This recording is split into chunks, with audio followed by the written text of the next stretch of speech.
Sa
Hello, folks online. Can I get a thumbs up in the chat, or someone who's got your camera on? Can you give me a thumbs up if you can hear me? No, not getting anything. That's very promising. Oh yes, I'm getting thumbs up from Penny. Great, thank you. Okay, we're going to get started in just a few moments. Or are we getting started now? You ready? All right, welcome everyone. I'll allow Jim to introduce Elizabeth. Where should I stand? Around here? So that's the camera that's grabbing you. Okay. Hello, everyone, and welcome. If you've only seen one or two presentations from Elizabeth, you don't know very much about her incredibly varied career. You could talk to her about Japanese. You can talk to her about Wiradjuri. You could talk to her about teaching Japanese, teaching English for academic discourse. You could ask her about working in university. You could ask her about working for the Defense Force. You could ask her about so-called retiring and setting up her own business, which what she's doing is related to. So do you think she's going to pick our brains around analysis of feelings today, if we have any brains left at this time on Friday? Thanks, Jim. I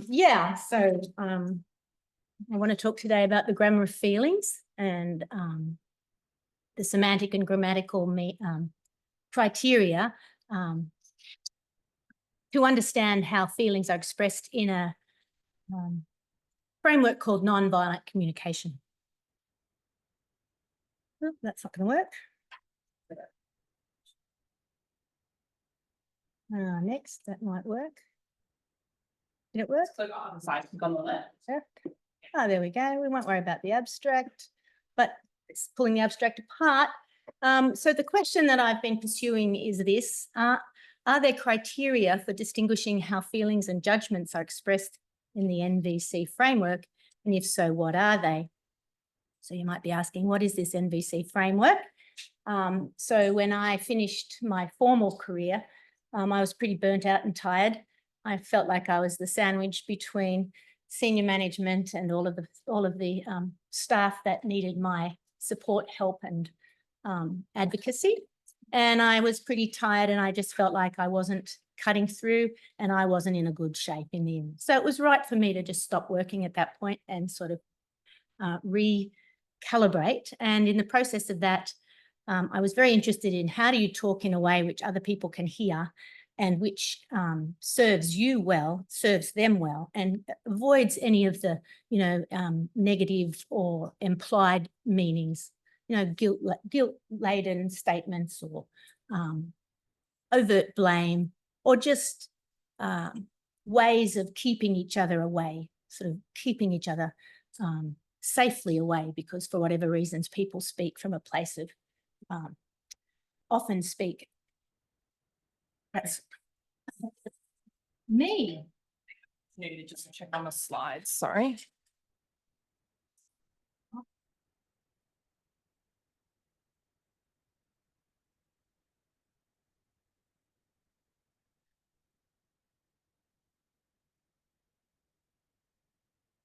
Thank you. So Tony and I, over the back there, he and I discovered this framework, nonviolent communication, and have spent the last 5 years getting involved. So what I'm going to talk about is the framework, and then how feelings are expressed in the framework. Look at those feelings, and then look at the thing that within the framework they call thoughts. So when I'm talking about feelings and thoughts from here on, it's all about the meanings within the context of nonviolent communication. And inside thoughts, in the framework of thoughts, there's these things called faux feelings. Then I'm going to look at identifying the criteria, which is where I hope you guys will come in. We'll have a discussion about it, and then I'll show my hand, and you can either agree or disagree, but then maybe play with some of the grammatical tests that I think help learners of NVC to use the framework well. So what I found is that distinguishing between feelings and judgments in NVC is not straightforward. And so the users and practitioners alike struggle to decide which is which, and so rely on lists rather than meaning. So everybody's sort of got the list on the fridge or the list in their back pocket, or if they haven't got the list, they then panic. So I was interested in helping, even though the competent users of NVC seem to know intuitively which is which, but they can't always explain it to their learners. So I wanted to look at the grammar and the semantics to identify the criteria in order to assist learners.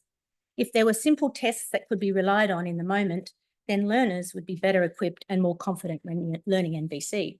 So when Tony and I were in some training sessions, I was immediately coming at everything with a grammarian's eyes. And so when I was hearing the explanations by non-linguists, while they were while their explanations were genuine and getting at meaning, in some cases, I don't think they did. And so I went off, you know, my brain started spinning, like, what's going on here? Okay.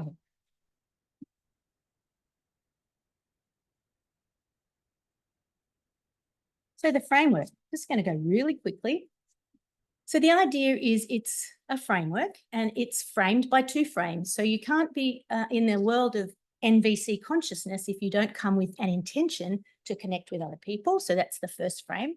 And the second frame is it's about what's happening right now. So it's paying attention to our communication and our connection right now, rather than bringing the past with us and letting that colour what might be happening right now. It relies on 4 ingredients which are used over and over, called observations, always expressed with yellow, feelings, always expressed with pink, needs, blue, and requests, green. It was developed by a guy called Marshall Rosenberg, who made the point that what's the point of being really careful about how you say things so that you can be heard and people aren't going to react to you, but instead respond to you, if you're not going to do anything about it. So every time you express some need, then you want to receive some result, perhaps for that need to be met, or to alert people or to see how they are in relation to what you've said. So what's the point of expressing yourself beautifully if you don't do anything about it? Thus, requests are also part of the framework. And because this is, I call it a register of interpersonal connection, you use it in 3 different applications. First application is working out what's going on for you. So what are my observations, feelings, needs, and requests for me? What's going on for others? I wonder what they're feeling, what they're needing. I wonder what they might like. So that's considered the empathetic listening part, or in this case, I've got written down here, receiving others. And then once others have been, if you've heard others and you still have something you need to say or impart, then there's the opportunity to use observation, feelings, needs, and requests to express yourself honestly and say what you really need to say, sometimes in, you know, dealing with hard conversations. So that's the little framework, and I'm going to give you a little example. So here's the kind of formula they give us, and they kind of call this the classic. I see it as quite, it's not in a spoken mode, but you can colloquialize it or make it spoken once you're understanding what meanings you're making. So observations, you usually use some kind of relative clause. When I think about or remember or see or hear something, what is the something? You bring in your feelings. I feel something. Why? Because I have some kind of need, want, desire, longing. And so what's the request? You can ask a request for action. Would it work for you if blah, blah, or a request for connection? Maybe I've said something that's, you know, you're now on hyper alert. So now I want to check, how is that for you to hear? Or how are you now that I've just told you that? Okay. So this is an example out of Marshall's book. So this is the guide, Nonviolent Communication. Really, maybe a bit closer. And this is an example out of this book. Felix, when I see 2 balls of soiled socks under the coffee table and another 3 next to the TV, I feel irritated because I'm needing more order in the rooms that we share in common. Would you be willing to put your socks in your room? Oh, put your socks in your room or in the washing machine. Put your socks in your room or in the washing machine. Sorry, that's a typo. Okay. So I'm only interested though in the pink bit. I feel irritated. So today we're going to play in the pink area. Okay. So as I mentioned earlier, you get lists of feelings when you start studying how to express yourself using your emotions. And so they're divided up into feelings which when needs are fulfilled and feelings when needs are not fulfilled. So you can see back and forth that I've got some in pink and some in black. These two lists are just short lists taken out of the book. So I'm just introducing it, and I'm an observer of everything that's going on. And so you can see that there's the pink ones are what I would call congruent adjectives. And the ED ones are what I'm going to be calling past participle adjectives, because I think that's got something to do with what's going on. Okay. So when we express feelings in NVC, we are using adjectives that describe our somatic responses to stimuli around us, and somatic being from the body, in the body, rather than from the head. So adjectives like happy and sad refer to a bodily experience. We sense in the body the feelings of happiness and sadness, and we can describe these physical sensations. And for each of us, it might be different. But when I'm sad, I get a cracking in my voice and I get some anxiety going on in here. When I'm happy, I can feel some warmth happening in me. So we could describe how our feelings are manifest bodily as sensations. Okay. So these other ED adjectives are also doing this, but they're different and they're interesting, and that they are the ones that I think have sparked my interest in this space. So there's the negative ones. So what words do we use to express feelings? Well, in a nutshell, adjectives. Okay. So if I was going to look at what's going on when these adjectives are in clauses, typically you see the adjectives expressed as something like I am sad or I feel sad. So I am sad, I feel sad, or I am irritated, I feel irritated. So irritated is the example that Marshall used. Now I'm open to everybody's analysis here, and if you want to pull me up. If you want to send me an email, please do. But what was interesting when I was poring over Halliday is the am has a synonym feel in the relational process. Thus, carrier, relational intensive, attributive, attribute, realized by pronoun, verb, adjective. But of course, you could look at I feel sad or irritated differently. You could say, is this a mental perceptive process?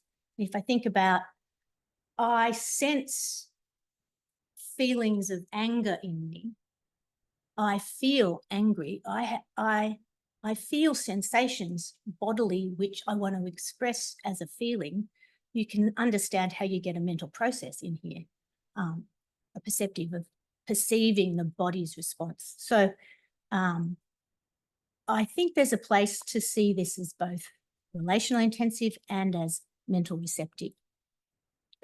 And this is because these adjectives of affect are about our physiological somatic and our emotion, which manifest as emotions, and then we use language to explain those emotions, and we kind of translate them into words, I guess. Okay.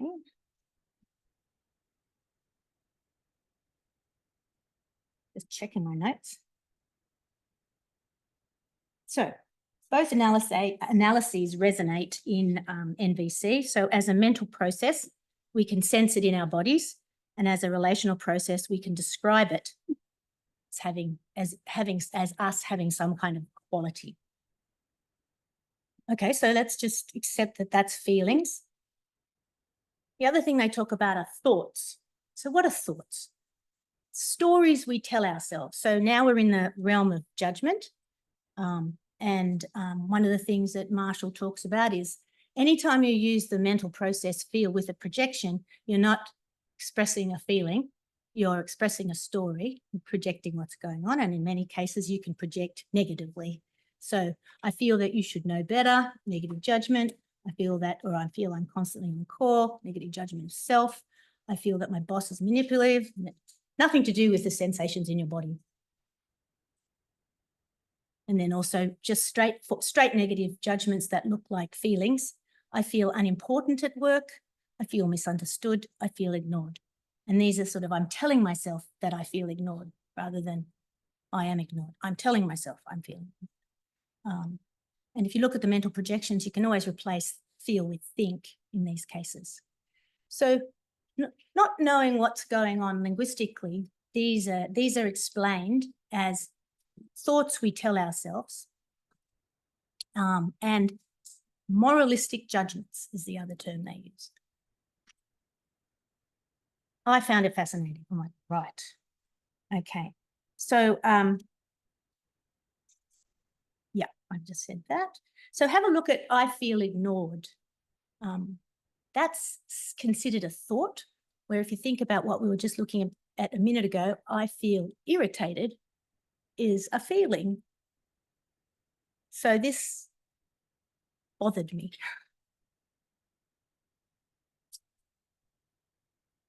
There seems to be an ongoing tension between, the text has changed. So there's a tension between something that's, I feel irritated and is considered a feeling, and I feel ignored, which is considered a thought. Is there criteria?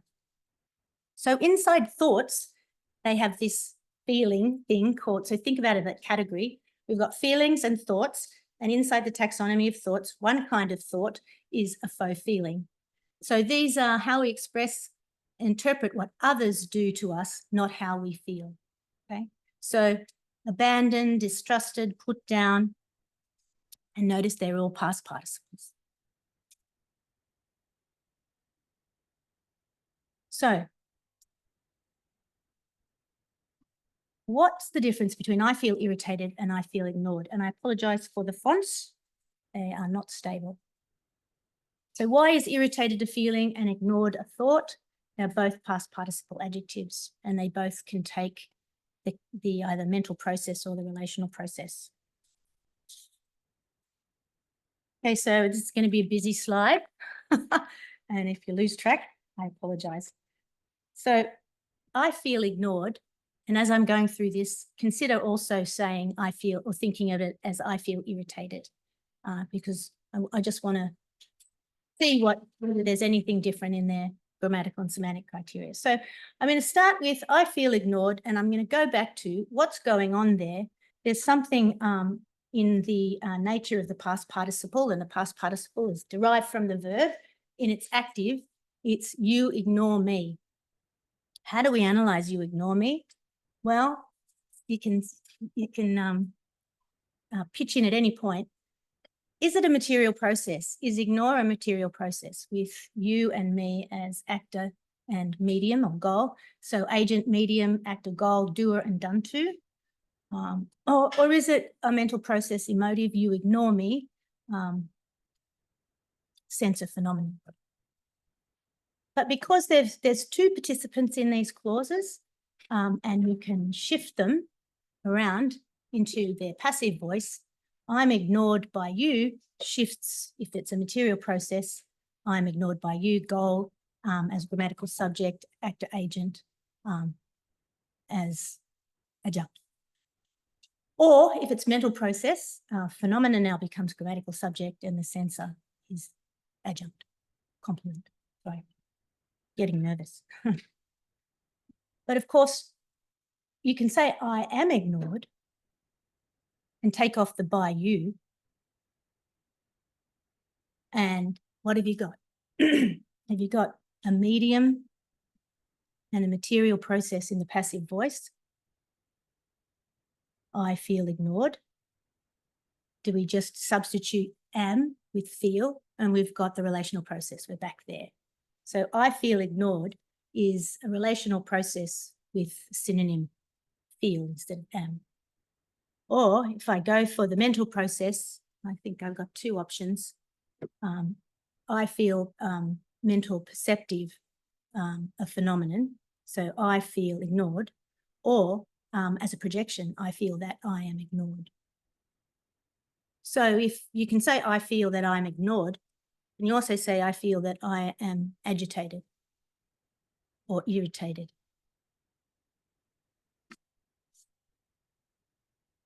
Anyway, there you go.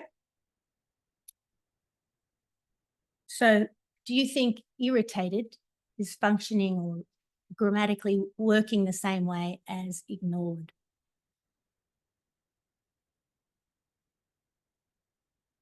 Who thinks yes? Who thinks no? One person's been brave enough. Right. Okay. So this is the my intention. I think there's a lot of things going on grammatically that they share, but some things semantically probably aren't quite the same. So this is where I'd like your help. I have an idea, but I'm not confident. And this is a wonderful opportunity for everybody with a linguistic frame to have a go at this, because I think if we can find some simple tests, it saves the users of NVC a lot of heartache about whether I'm using the right feeling word. Because if you're coming with an intention to connect and you're using a feeling word which has the capacity to suggest somebody else might be responsible, then you're not using the feeling word the way you're supposed to. So that brings me to the important point. So why is irritated considered a feeling on the feelings list while ignored is treated as a faux feeling?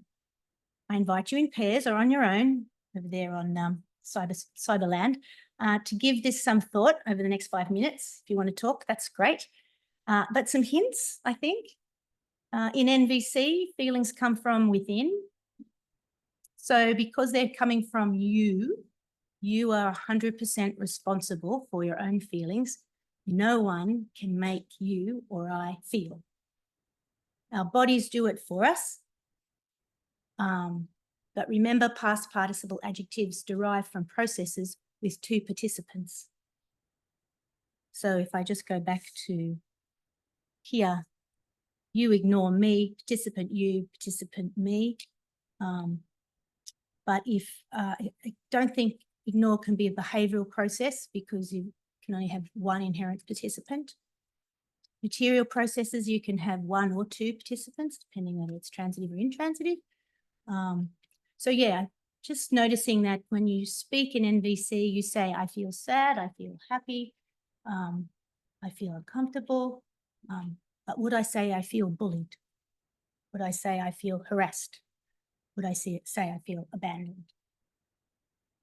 And if I was talking to my mother and said, Mum, did you know I feel abandoned?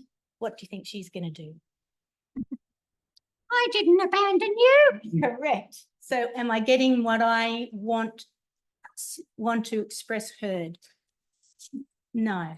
So they want to avoid any feeling words which lay blame on other people. That way you can say what you need to say and it's clean. It's not infecting or impinging on other people's space or choice or actions. So I'm going to stop talking now. I'm happy to take questions if you want to do that. So you want us to help you find the criteria? I want you to think of what the criteria might be. Yeah. Yes. You ever come across, and it might be like a bit of a different field, but have you ever come across a thing called the feelings wheel? Yes. Is that related to nonviolent Feelings wheel's got some of this all mixed up as well. Yeah, because that's a resource that I'm familiar with that I was thinking, oh, some of these. Mm-hmm. Yeah, okay. So the feeling wheel does have the past participles on it as well. Okay. Yeah. Yep. We identify them by replacing the am into get. Replacing the I am. I am ignored by I get. I Got ignored. Yes. if change to get makes sense. That Fox view. It clearly states that it's coming at you, doesn't it? Doesn't tell anybody what you're feeling. Would you agree with that? I got ignored doesn't mean you're saying what's you're feeling. It's saying what action is being done to you. Yeah, I think that'd be great. That would be a nice way to test it with get. So you can go ahead. I'll come to it in a second. I was trying to look at the slide, and the only grammatical test where irritated felt is I feel that I'm irritated. That's the one that doesn't work. Doesn't work very well, does it? But I'm thinking, why doesn't it work? Hmm. I don't have a grammatical answer, but a semantic answer is like, if you're irritated, you know that you're irritated. So why would you say that you feel that you're irritated? But Or I think that I'm irritated. I mean, people irritate you or something irritates you. So I think the only difference is the level of certainty, that feeling is uncertain, and whereas and it doesn't semantically doesn't match with being irritated, where you cannot be uncertain about whether you're irritated or not. So you can't project your own feeling or your certainty of your own feeling. because when you say I feel that but ignored, You can. yeah, so I'm not sure whether you're ignoring me or not.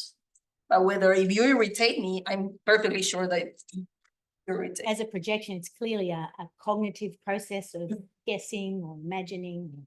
Yep. Yep. Tushy? Yep. You go, Georgia.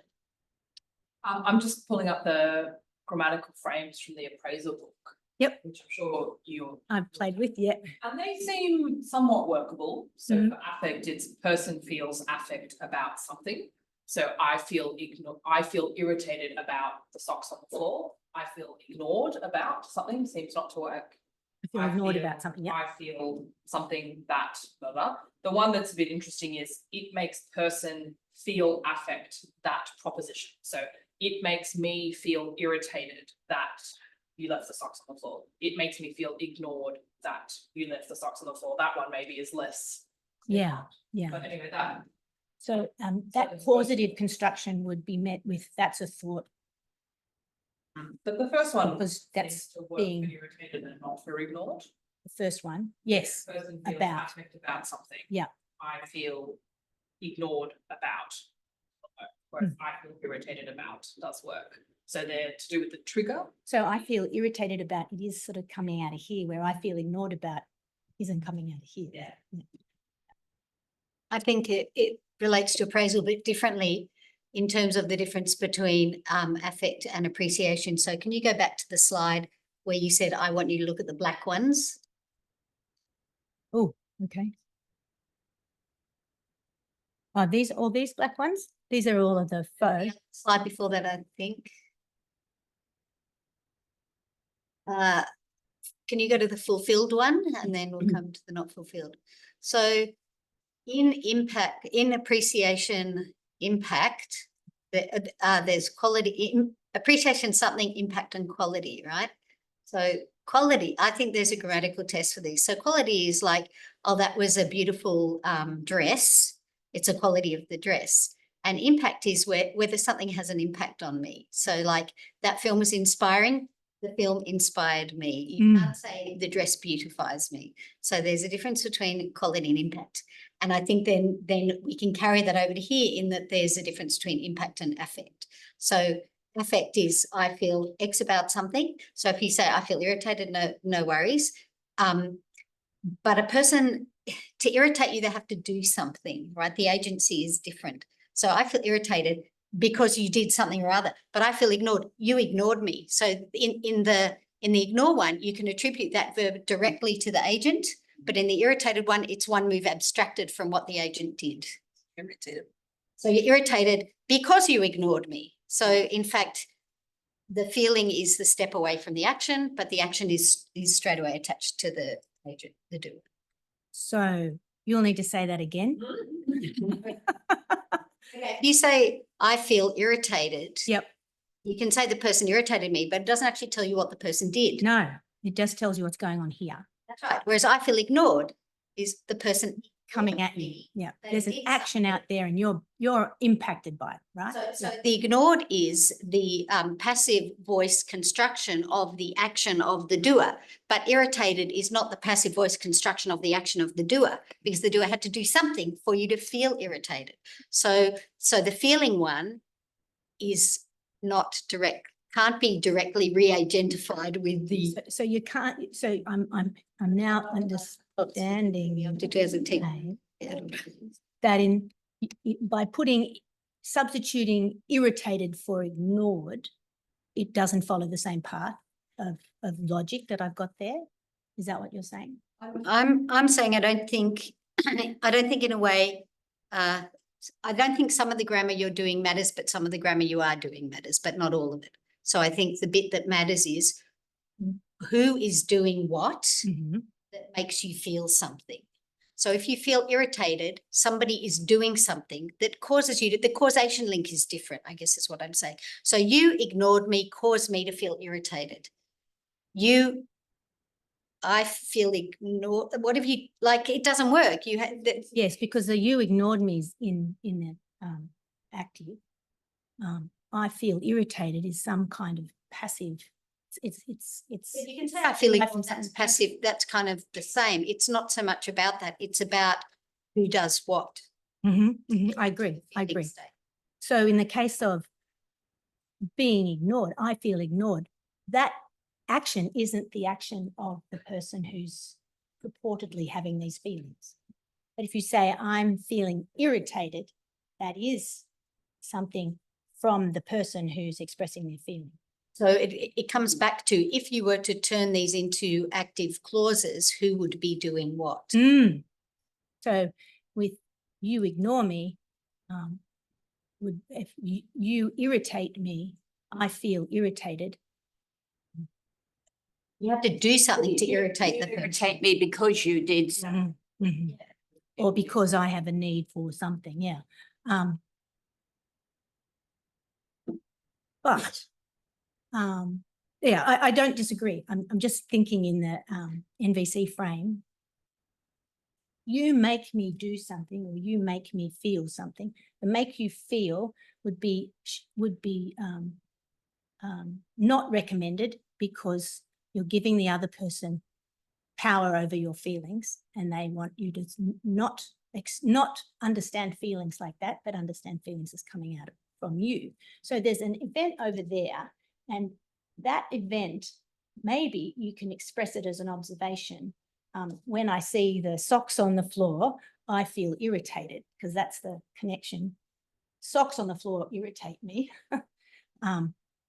Therefore, you know,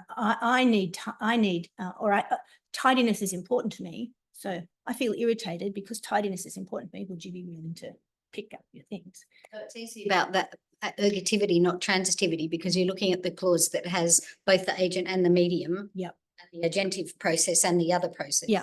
Yeah. So the agent medium, the ergative analysis is very helpful, I think. Yeah.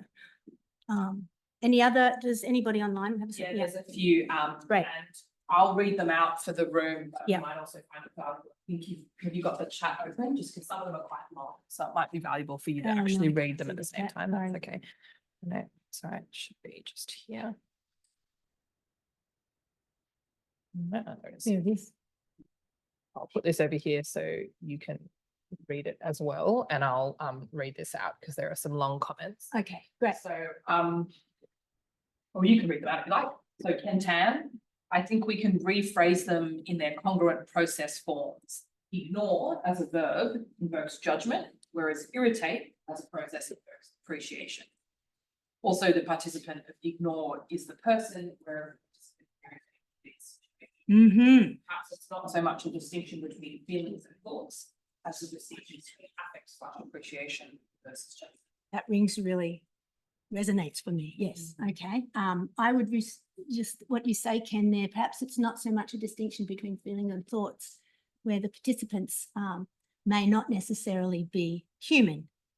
So I think that's something to think about. So we might, appreciation versus judgment. Yes. And similarly, Ken says a few minutes later, grammatically, ignore can only take a person as participant and hence judgment, whereas irritate is ambiguous. It can take either person or situation.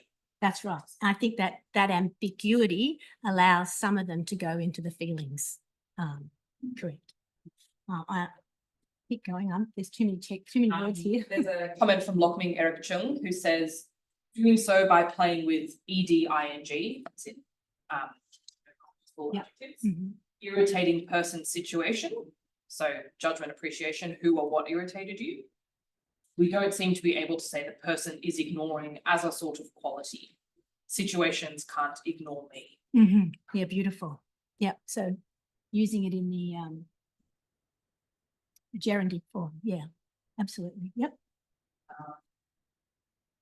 Penny Wheeler says irritates is a tricky one because it's got a strong, pure material life.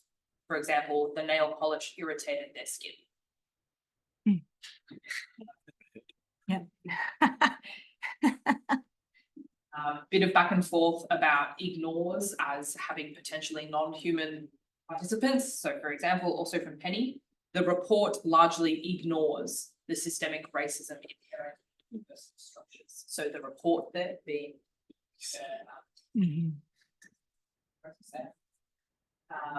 and then Ken said it would be interesting to see that example where the report treats that as a faux feeling.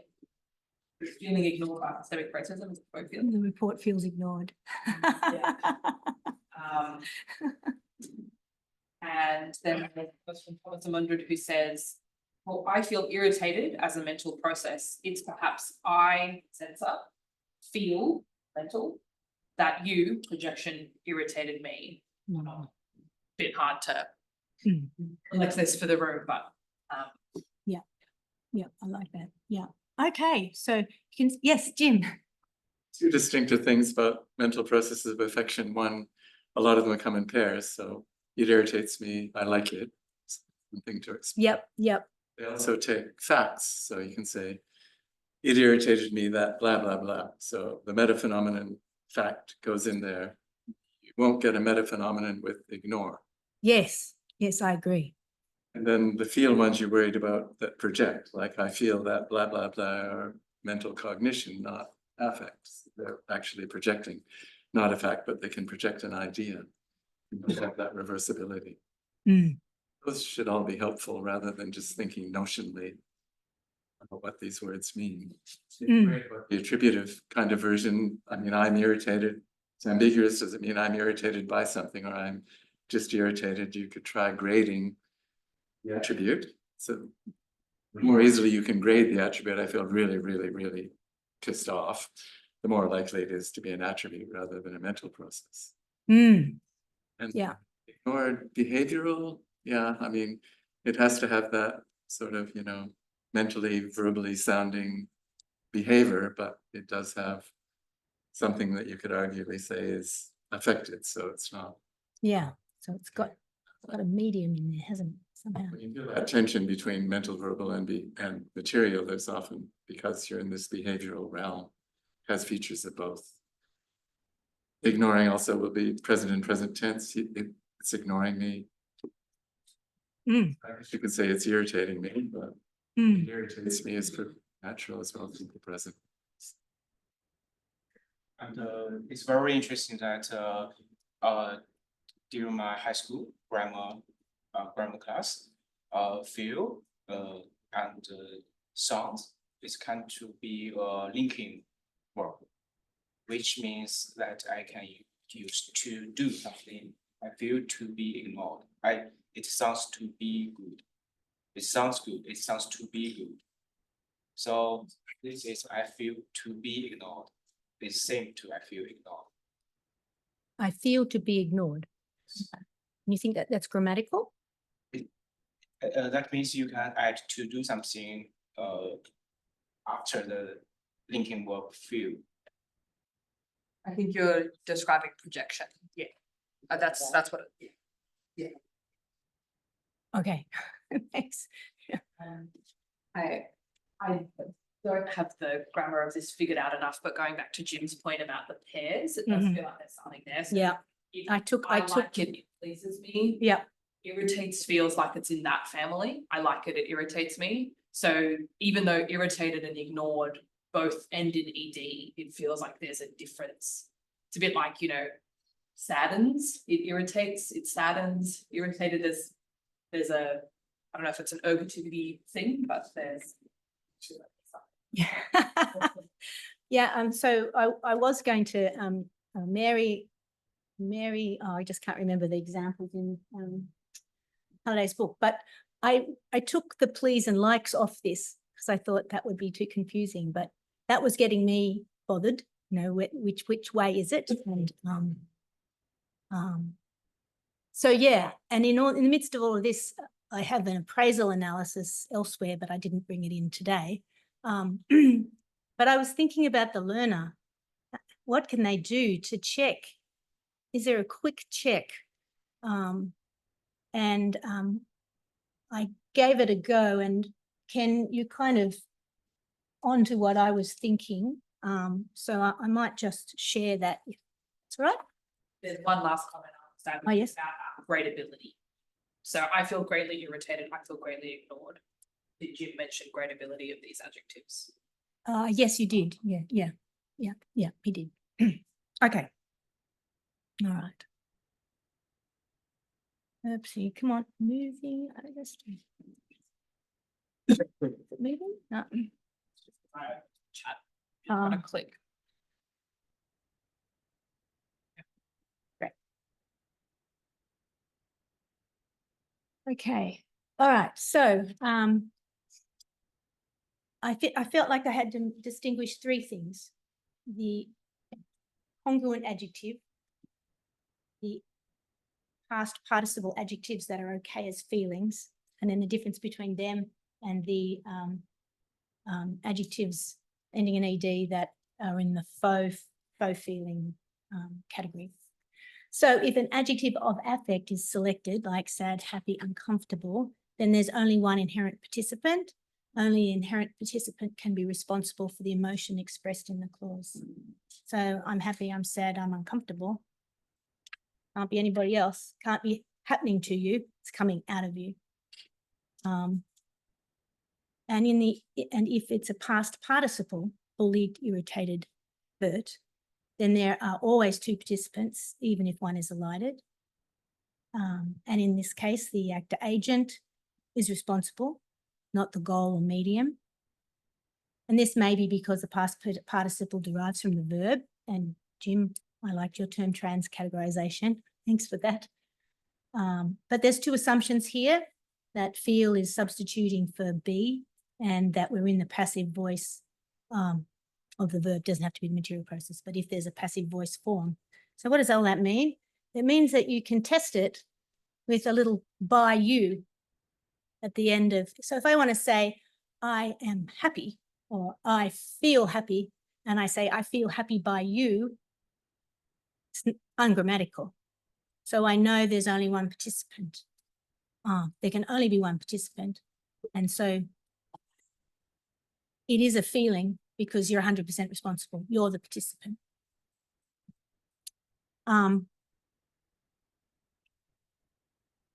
So that's the difference between feeling and faux feeling. What about, oh, sorry, that's the difference between feeling and the past participle ed set, sorry. So what's the difference then between the two kinds of eds? So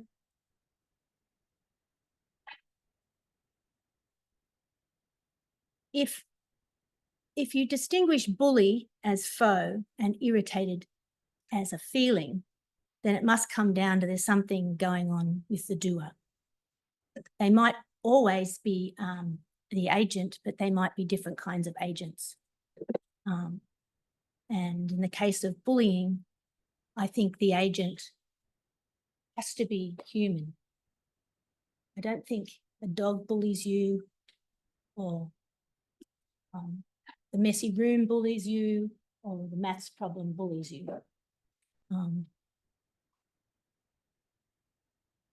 But with irritated and these other EDs,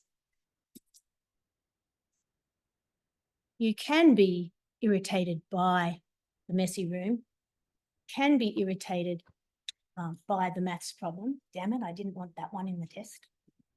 And so the agent actor is non-human.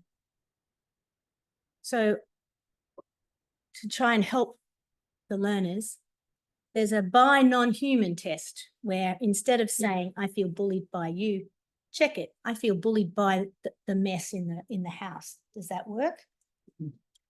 That doesn't work, then it's one of the faux feelings because it can only have two human participants, one doer and one being done to. Okay, so I'll sum that up. So there it is set out. There are two kinds of adjectives of affect expressing feelings. And just by using this test, that congruent adjectives realizing somatic bodily sensations translated into lexical feelings functioning as attribute. If you use the by you and say, I'm happy by you, it's ungrammatical. So that would be a feeling. If you use the past participle adjectives functioning as attribute and you put by a non-human, it makes sense. I'm irritated or I feel irritated by the mess. That's okay.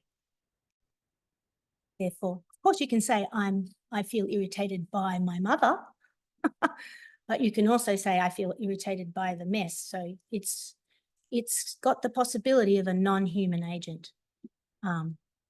So I would argue that these ones that take where it's semantically sensible to have a non-human agent are also adjectives of affect.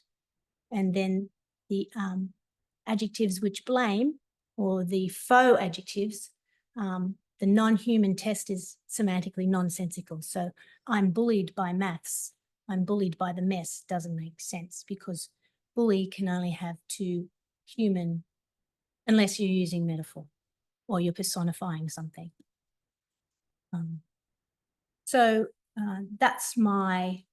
That's the sort of simple little test I was trying to work on for the learners to help them escape having to memorize lists. Because one of the tenets of using the framework is that you take responsibility for how you feel, you don't blame other people, and it's something that comes from us, not from being made or put on us. Okay. Do I have a go? Take the test? Yes. So I was thinking about Georgia's presentation on consent and the issue. How about, and one of the things I remember when you're teaching children to recognize abuse.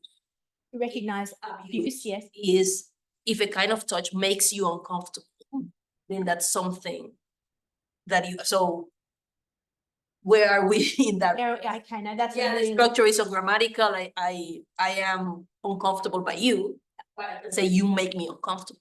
Oh, you absolutely can say you make me uncomfortable. So where is this? Where does this sit? You being just responsible for your feelings, wherein there are clear situations that make you feel things. So if you were a parent using NVC on the child, you might ask the question, a feeling question, are you feeling uncomfortable? Yes. Is that, and then you might make a guess. Are you feeling uncomfortable because you need something? So that whatever's going on has raised something that's unmet for that person. So are you needing safety? Are you needing reassurance? So that you don't say, or the child might say, Mummy, I'm feeling uncomfortable by that or whatever. But the NVC user would come at it with what's going on for you and what do you need? And let's find a strategy to serve your needs. So by saying, the thing about NVC is it's not a paradigm of right or wrong. It's a paradigm of mutuality, understanding how we feel and meeting unmet needs. So it's a mutuality of finding ways to meet needs. So it doesn't recognize making you do something or forcing you. You separate it out. What's going on for me? What do I need? What's going on for that person? What do they need? So of course, when we want to say you caused me to get really pissed off, that's great, but that wouldn't be inside an NVC frame. Does that explain it?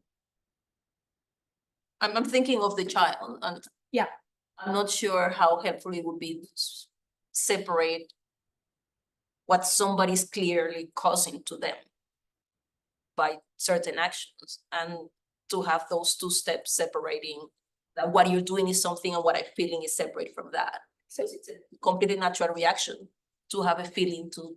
Yeah, so there's a total recognition of the feeling of the child. But For a small child, that would be like too much to. so something like "Mummy, you made me cry," for example, would probably be handled with, "Oh, so what are you okay? What is it that you're needing? Or do you want to stay playing at your friend's house? Yes, okay. So you're feeling sad because what you're wanting to do is play. Have I got that right? Yes, Mummy, I'm sad.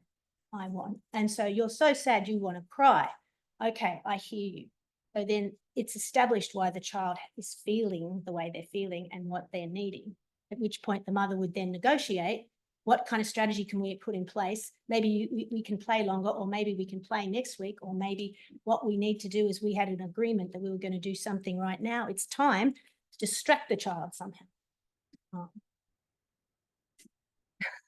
So yeah, making and causing is kind of sidestepped in the framework. It doesn't mean you don't feel these things, but the way you express them so that the child is responsible for how they feel. Everybody takes their personal responsibility.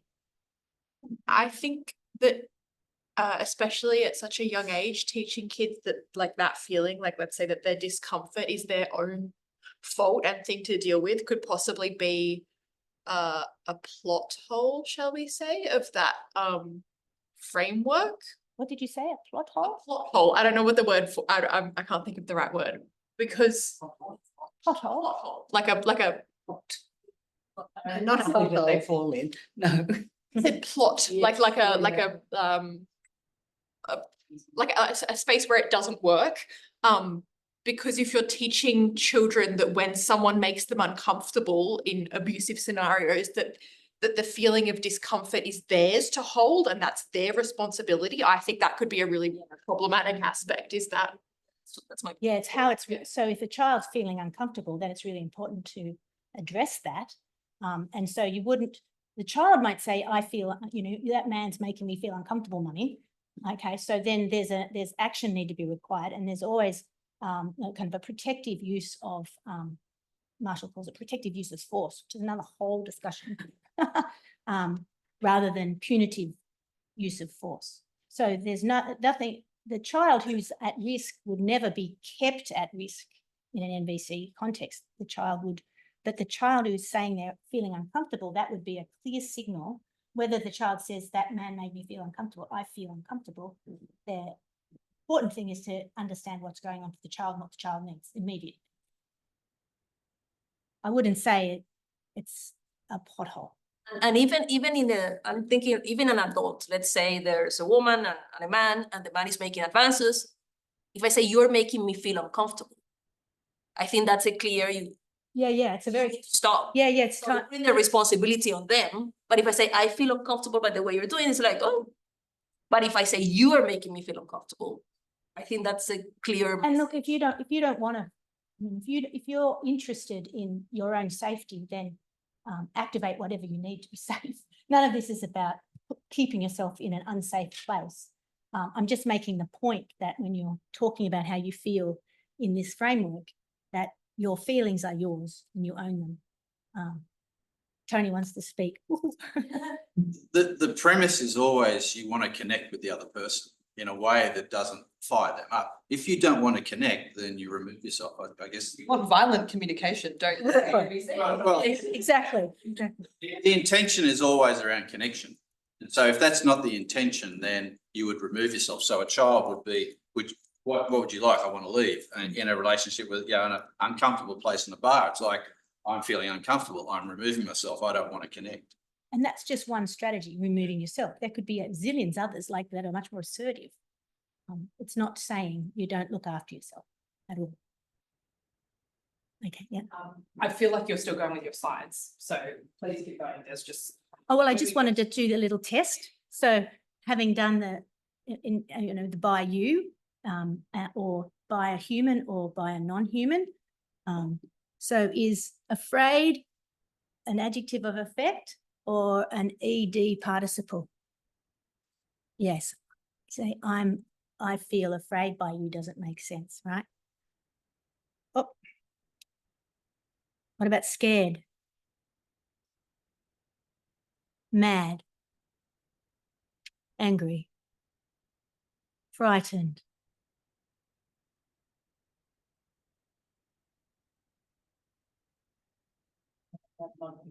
Yep. Yep. Anxious? Harassed? No. Baffled? Yep. Calm? Yep. Put down? No. Okay. So that worked to decide what were faux feelings really. And now let's look at the faux feelings, all of the EDs, and which would be under the feelings list and which would be on the faux feelings list. So by non-human, so by the maths problem. Baffled? Oh, I've got that. Threatened, bullied.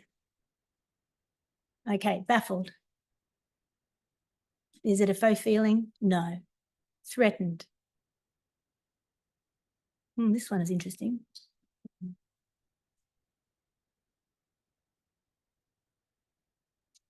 I feel threatened by the weather. I feel threatened. Or if you're saying are you saying sentience or human? Because a dog can threaten you. It's a sentient being. It's just not a human being. So I guess it depends whether you've said human so far. Yeah. Yeah. So I think it's a feeling. Yeah. Yeah. Bullied. It's a foe. Unsettled. Feeling. Yeah. So it's not in the faux feeling list, just in case I'm confusing you. Okay. Harassed. Faux feeling. Foe. Puzzled. Repulsed. Yeah,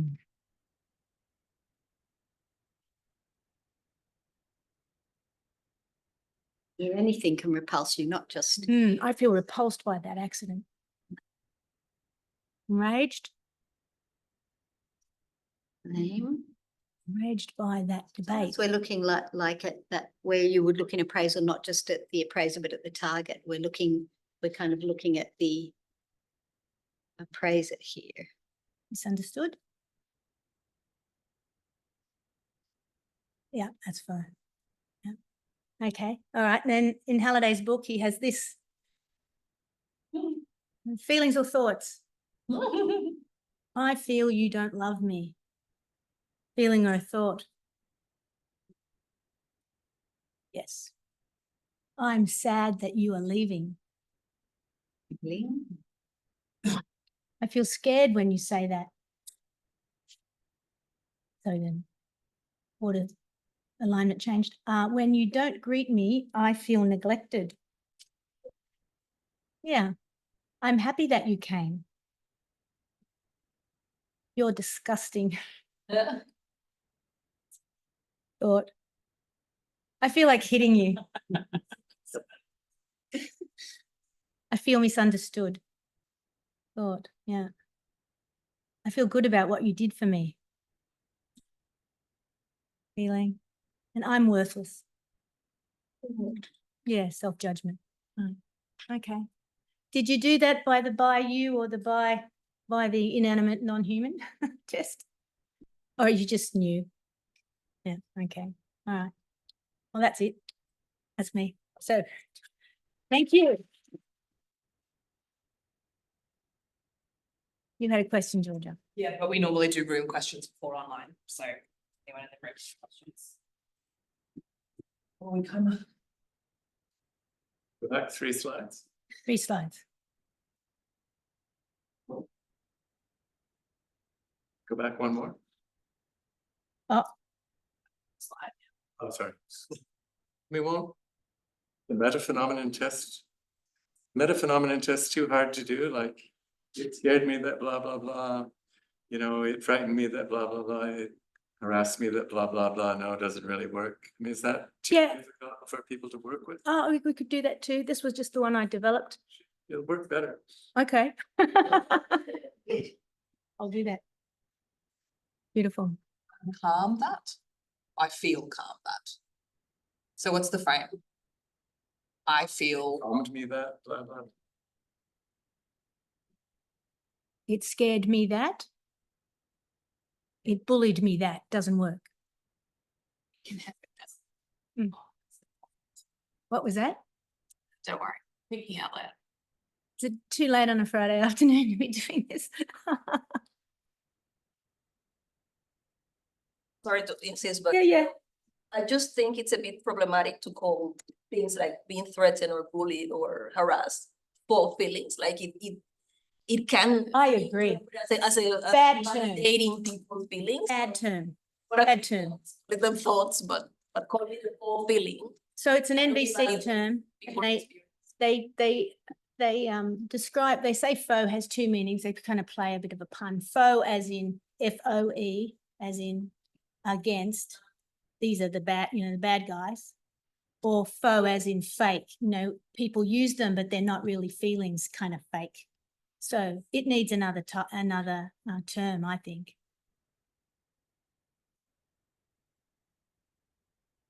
Might come to the one online then. So Yep. Ken Tan. Yep. He's asking about how definitive are the word lists provided in NVC? I'm assuming he's referring. Great question. They He are says in appraisal, the word lists are used as illustrations, Mm. with the proviso that we analyse the meanings based on context and not in isolation. Mm. Does NVC treat these word lists in the same? No. So they list them and people kind of, with best intentions, produce a list where they think they've got a feelings list and they think they've got a faux feelings list. And so, I gathered the lists from everywhere, overseas, English only, but gathered them from different people and used the Bible. And yes, there's not a degree of consistency. And there's a woman at the moment developing an NVC game. But of course, she's stuck with, well, what are my feelings and what are my folk feelings if she's going to have feelings cards? But very interesting, because I think the intention to own how you feel is important, especially when you're trying to negotiate or say what's important so that you get heard. Sometimes, of course, you can't be heard and then you need to make a decision about whether I'm going to keep trying, whatever. But yeah, bad term, faux feeling.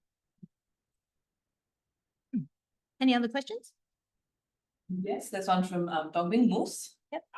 About past participles have present, in terms of that agnates present participles. So he has, for example, I feel irritated, it is irritating. I feel scared, it is scary. I feel repulsed, it is repulsive. As opposed to, so all grammatical, but not I feel ignored, ignoring. I feel bullied, it is bullied. It is bullied. That's a good one. I hadn't thought about that. Thank you. It is ignoring. It is scary. It's scaring me. It is, yeah. Okay. Well, maybe we've got an early mark. Oh, Dorothy. Just a question about how successful they are, because I remember the plenary you gave, you mentioned, that it was actually the framework was actually recognised enough for him for Marshall, whatever his name is, to be invited into negotiations between, conflicts that were at the state level. So he was in Palestine negotiating with Palestinians and Israelis for years. Didn't work though. Well, it's true, but didn't work. I'm wondering, what reactions, I mean, just. I could pull up a video quickly if you wanted to watch it. Well, what he did, yeah, how he does it, yeah. But what are the contexts in which is it mostly in kind of interpersonal communication, in workplace conflicts, that kind of thing, that it gets implemented? so it gets applied in different places. So parenting, school, allied health, all kinds of, with counsellors use it a lot.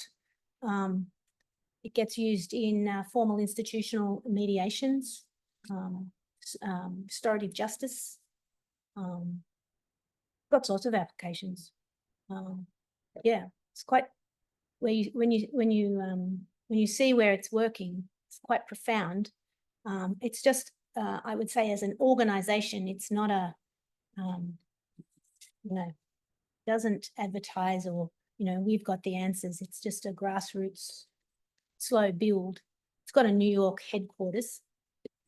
But yeah, people that know it and use it in their professional work really is a lot.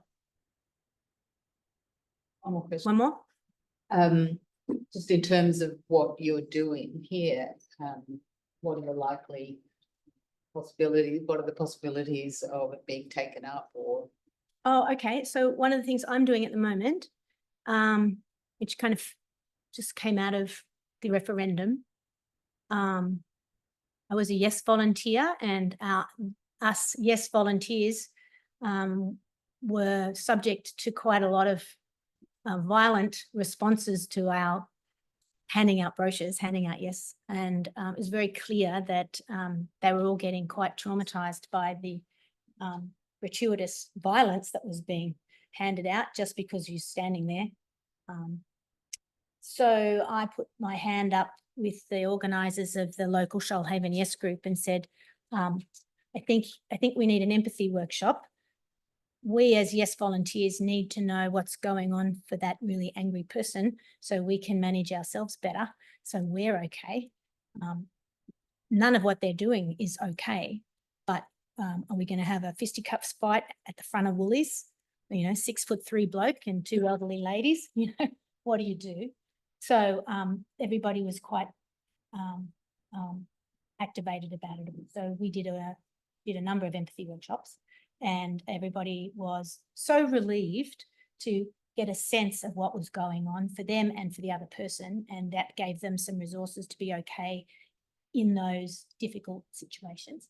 That's now morphed into a new organisation, which is looking at the volunteers in the Shoalhaven have now organised as a formal alliance with the local Indigenous communities there. And there's clearly a desire to meet and understand each other, but there's clearly lots of work to be done for that to happen. And so some of the organisers are keen to see me step in and build some empathy workshops, so for mutual understanding.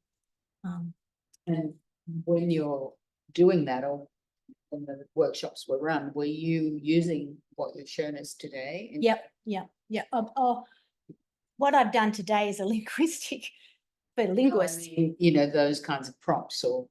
So I use the by you test. Yeah.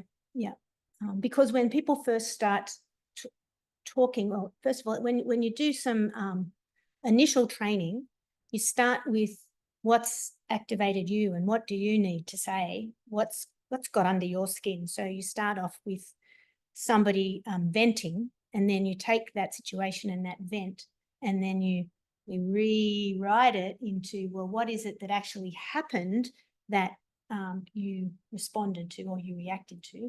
Okay, so you reacted, what did you feel? And then they talk about what they feel. And then, okay, let's go find how that feeling can be expressed without saying that person did it to you. And then, okay, now that you know why you're feeling irritated, what is it that's missing for you? So we get them to develop their own observations, feeling, need, requests. And then some of them go home and try it because it might be something to do with relationships at home. A lot of times people come because they're parenting and they're tearing their hair out with their children. It's much easier with toddlers than it is with teenagers because they're onto you. Don't do that NBC shit on me. But yeah. So with the Yes volunteers, you're working just with them, not with. Just with them, because the no's didn't want to know about it. Yeah. So, but the yeses still had to go out there and do or chose to go out there and do their volunteering, but it became frightening.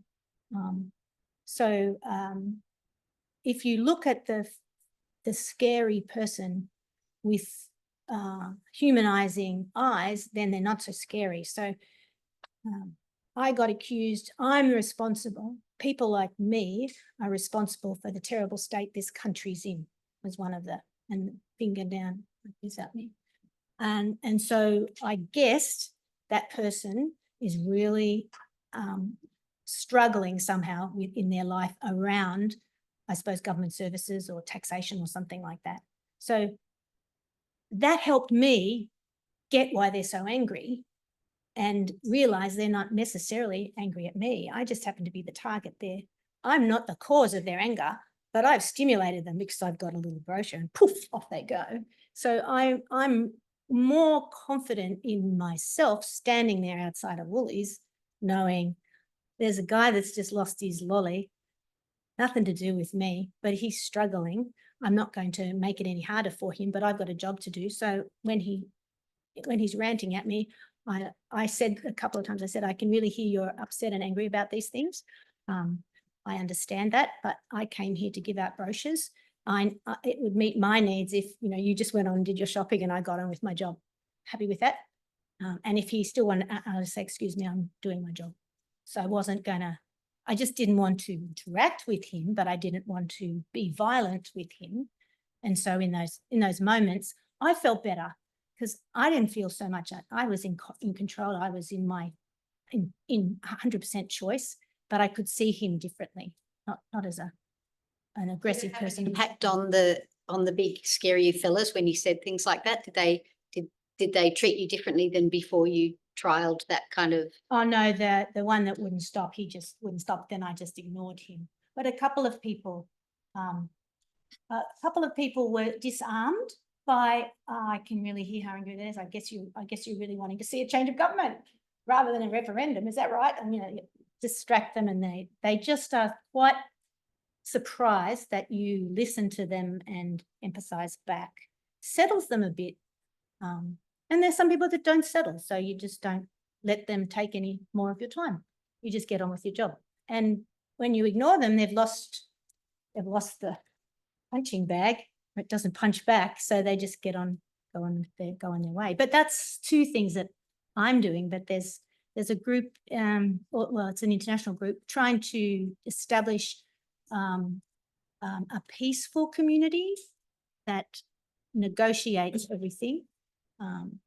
That's called the Nonviolent Global Liberation Group. Anyway, lots of different applications. You're planning to write something and publish it in one of their journals? Yeah, they don't have any journals, so publishing something like this for an NVC audience will take a bit of thought, but I'd like to. Yeah. Trainers. Yeah. Well, feelings are what are called thoughts, alternatively. Yeah, that's one kind of thought. Yeah. As far as I can see, they're all invoked judgment. Right. Yeah, I guess they are. Yeah. They're all invoked. Well, I mean, bullied is invoked, isn't it? I wonder whether feelings is a very good term for them. I agree. For feelings and feelings as they are. Well, I just think they're negative judgments, aren't they? They're all negative judgments, and they're infused or they're, graded. Yeah. But of course, that's a linguistic term they call them moralistic judgments. And they counter that with value judgments, which translate at another level as needs, like my value of mutuality or my value of accountability, of integrity. They would call those value judgments. I presume where faux feeling comes from is, in various therapeutic contexts, you're told to use I statements and to use things like I feel, but just because it starts with I feel doesn't mean it's not so blameful. you're a dickhead. I feel statement. I feel that you're a dickhead. Yeah, because that's a judgment. Exactly. That's not what expressing I feeling. imagine that's where faux feelings come Yeah. from. Just putting the word feel in front of it doesn't make it a feeling. Yeah, and of course just the word feel has so many functions in English. It's delicious. There's a question from Ken, which sort of links with what Jim's just said. I wonder if faux feelings can be regarded as interpersonal metaphors, i.e. interstratal tension between appraisal and transitivity. Beautiful. Is that Ken? Yeah. Thanks, Ken. Yeah, can we download these chat? Yeah. Yeah, beautiful. And it is recording, isn't it? Yeah, great.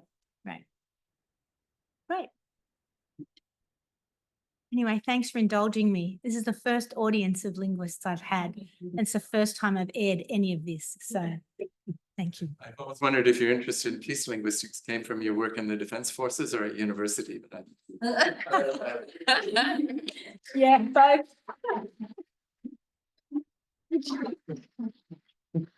Mute us.